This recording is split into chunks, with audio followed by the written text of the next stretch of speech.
It's good to study the Bible. We all know that. To go through the Bible and to study a certain subject and hunt up all the different verses on that particular subject. But sometimes I like to just sit down and take a section of the Bible and read it through and through, see what it has to say. And today, and I'm not going to go through the whole book, even though it's a short book, but I want to take my main theme today from the book of Nahum. He's one of the minor prophets, and a lot of time we tend to look over the messages of these minor prophets, but if you look close to what they're saying, there's a wealth of information given by these prophets. And I'm going to be reading from the NIV translation of the Bible today, so it's going to be a little different from those of you who have the King James, but I feel in certain places it makes it a little more clear. The book of Nahum is primarily a book of prophesied judgment against Nineveh, about 150 years after Jonah's revival there, if that's what you want to call it. Now Nineveh, as some may know, was the capital city of the Assyrian Empire for many years. Its fortunes rose and fell as Babylonia and Assyria struggled with each other for the dominant position of power in the ancient world. During some periods, Babylonia was stronger, while the Assyrians gained the upper hand at other times. Back in Genesis 10:8 through 10, now I'm not going to turn there, but you can jot it down if you like. It tells us Nineveh was founded by Nimrod, one of Noah's great-grandchildren, through his son Ham. Ham was one of Noah's sons, and he had a son named Cush, and Cush was the father of Nimrod. And it tells us Nimrod built Nineveh. He was the starting force of building the Assyrian Empire. Now, concerning Nahum here, we don't know a whole lot about him, except that his prophecy was about the same time of Isaiah and Micah, according to the so-called scholars of the Bible. Nahum 1 tells us he was of the village of Elkosh, or Capernaum, which means the village of Nahum. That's what it means. So he was a native of Galilee, and he must live somewhere or sometime shortly before 613 years BC, or before Christ came on the scene, which is the year when Assyria's capital, Nineveh, was destroyed. And also, if you want to jot down Luke 3:25, where it gives the genealogy of Christ, we can see Nahum was also an ancestor of Jesus. The book of Nahum is marked by strong imagery, a sense of suspense, and vivid language, with biting puns and deadly satire. Nahum was a man who could describe the terror of the Lord in great detail against the Lord's enemy, especially Assyria. Yet he was also a man who understood God's goodness. His name means compassionate or comforter. That's what his name means. And though his message of prophecy contains strong language against Assyria, it is also a message of tranquility for God's people in a time of trouble, a message of comfort in the time of chaos, a message of peace in a time of peril. So he makes this comparison between Nineveh and the Lord's true people as to what will finally come to pass. And a lot of times you have to dig stuff out of these books and stuff, but if you look close, you can see that. Some folks tend to think that all things written in the book of Isaiah, Ezekiel, Daniel, and so forth, about all the things the Lord is going to do to his people, that somehow he doesn't care about his people. But nothing could be farther from the truth. He's going to punish his people, that's true. He's going to punish his people much as a father would punish his child or a wayward child for doing wrong. A father will spank his child or son for doing wrong. God is also going to punish his people for doing wrong. Not because he hates them, but because he loves them. When a child does wrong, it gets punished. That's just the way it is. I know. Oh, how I know. And you probably do too. Although God is going to use the Syrians to punish his people by the prophecy of Nahum, he tells us what he is going to do with the Syrians because of the way they treated his people while in captivity. And that's mainly what the book is about. It's the prophecy of what God is going to do to the Syrians. Chapter 1, starting in verse 1. And if I can read this, it's really fine print. It says, an oracle concerning Nineveh, the book of the vision of Nahum the Elkoshite. It said, the Lord is jealous and an avenging God. The Lord takes vengeance and is filled with wrath. The Lord takes vengeance on his foes and maintains his wrath against his enemies. The Lord is slow to anger and great in power. The Lord will not leave the guilty unpunished. His way is in the whirlwind and the storm, and clouds are the dust of his feet. He rebukes the sea, and it dries up. He makes all the rivers run dry. Bashan and Carmel wither, and the blossoms of Lebanon fade. The mountains quake before him, and the hills melt away. The earth trembles at his presence, the world and all who live in it. Who can withstand his indignation? Who can endure his fierce anger? His wrath is poured out like fire. The rocks are shattered before him. Now this is what he's going to do to Nineveh, or the capital city, or the Syrians.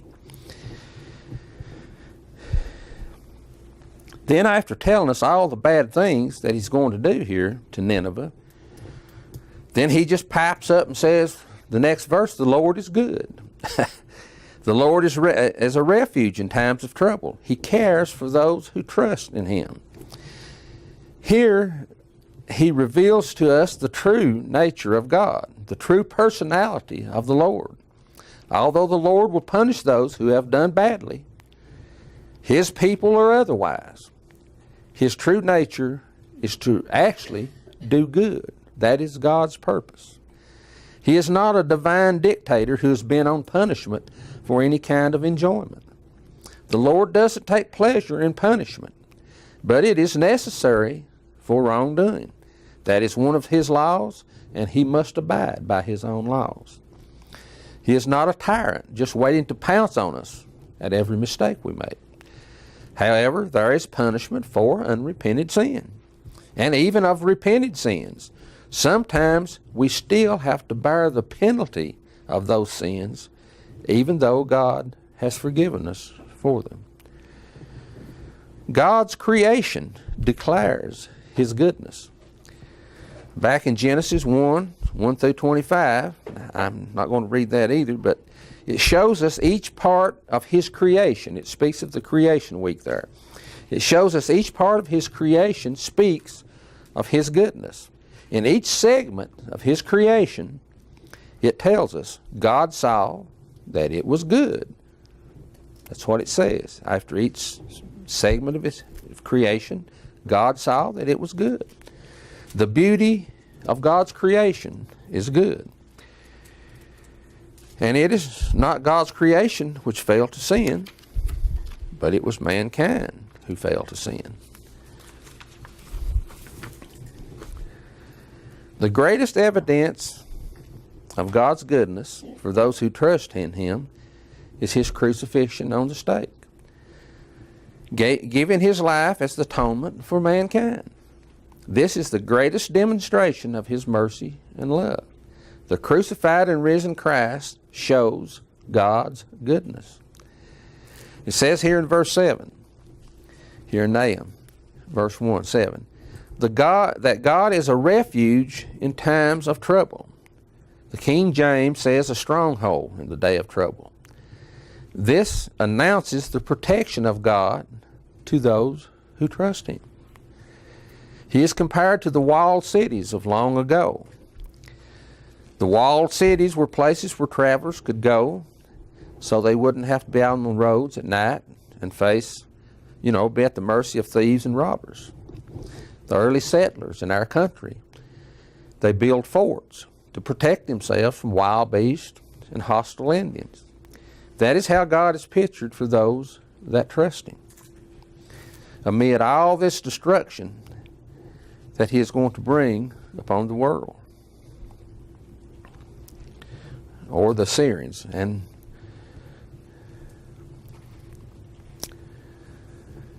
John 16:33 tells us, in this world we will have trouble. None of us will ever be exempt from having trouble in our life. It comes to all of us, no matter who we are. But Jesus says, take heart, for I have overcome the world. Therefore, He is there for us in times of sickness, in times of emotional stress, and in times of depression, and in times of financial problems. He is there for us in all our problems if we trust Him. It also tells us here, He cares for those who trust in Him. That's in verse 7 as well. Or rather, He knows them that trust in Him. This speaks of a personal relationship with Christ and God and the Father. And do we take into consideration what a privilege that is?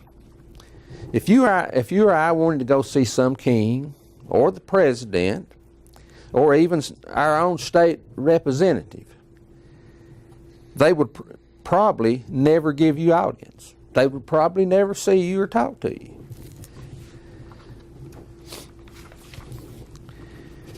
But you can have an audience with someone far greater than they. God is always there to listen to us if we trust in Him. Over in John 10, 1 through 10, and I'm not going to read that either for lack of time, but Jesus put forth a parable. Basically, this is what He said. He said, I say unto you, he that enters not by the door into the sheepfold, but climbs up some other way, the same is a thief and a robber. But he that enters in by the door is the shepherd of the sheep.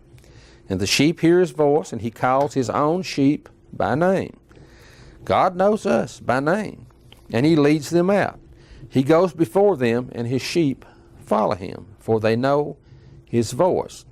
So we have this relationship with Christ that we can't even have with some human being here on this earth. He is there to listen to us. He will always give us audience. And all we have to do is get down on our knees and pray. So Christ knows us, and we can know Him if we trust in Him. For that is the basis of this close relationship between us and our Creator. Trust. We know we can trust in Christ, but can He always trust in us? And it goes both ways. Lord, Lord, please help me. I'm out of a job. The bills are piling up. I'm out of beer and cigarettes. My children are sick and hungry. My wife is threatening to leave me. Not that that bothers me so much, but I've got 2 flat tires on the car and out of gas. I can't get my children to the doctor. I couldn't take them if I did have the money. Lord, if you'll just help me, I'll do such and such and such. The Lord looks down and says, well, I'd like to help old Arden, but he told me he was going to do such and such and such the last time, and he hasn't done anything yet. I don't know if I can trust him this time either. So, there's got to be trust going both ways. God has to know He can trust us as well. We know we can trust in God, but we have to show God that He can trust in us.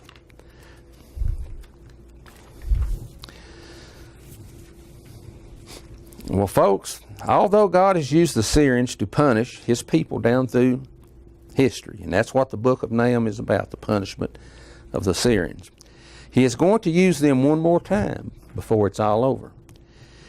He says in the end he is going to punish them for all they have done to his people. Verse 12 here in Nahum, the first chapter, last part of the verse.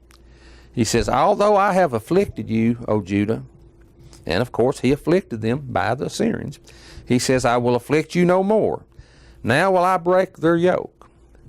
Speaking of the Syrians, now I will break their yoke from your neck and tear your shackles away. The Lord has given a command concerning you, Nineveh. You will have no descendants to bear your name. I will destroy the carved images and cast idols that are in the temple of your gods. I will prepare your grave, for you are a vile people.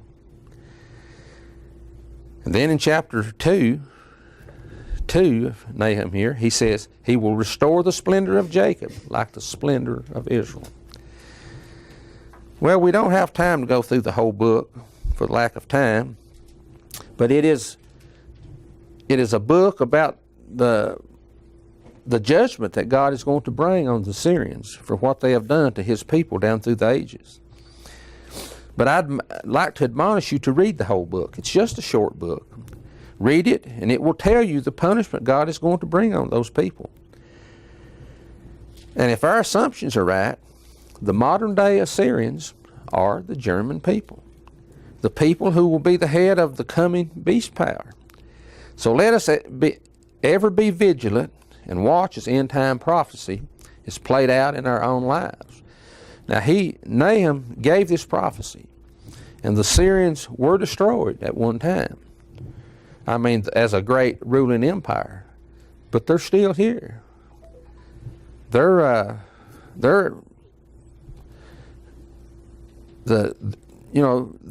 still modern day Assyrians, just like there are modern day Israelites. They are still here, and they're going to try one more time to take over the complete world. So let us be vigilant and watch as end time prophecy is played out in our lives by these people. And just remember, the Lord is good to those who trust in him, and it is he who protects us through it all.